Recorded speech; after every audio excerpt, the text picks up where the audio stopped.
ngasi khoi rongmei seso myam khoi jirimamta yausile yawoga khoi sida leiba economic blockade myam samtang at the people's of the interest at the interest of the people economic blockade samtang lokthok piu haibagi appeal tongyang sila laksabone.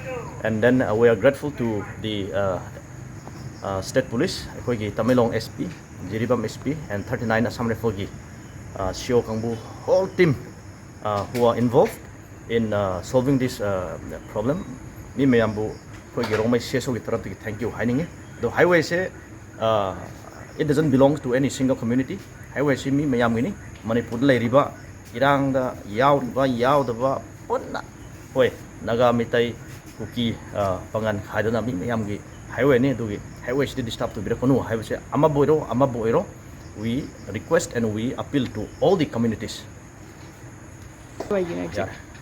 Sina piwa ngasi khoi lak pasina kanoni Imphal dagi yaure Tamilong dagi None dagi Nungba dagi Wainamlong khoi rongmei gi leaders miyam khoi mi chama muk lak pani laga kai oraga su phananaba sinodi yaroi haibagi mission da khoi lak sabani ngasi. And khoi community ani mak ngasi su understanding se leire hairaga masimba solution puthok purakpa madugi damakta su we thank all both the communities.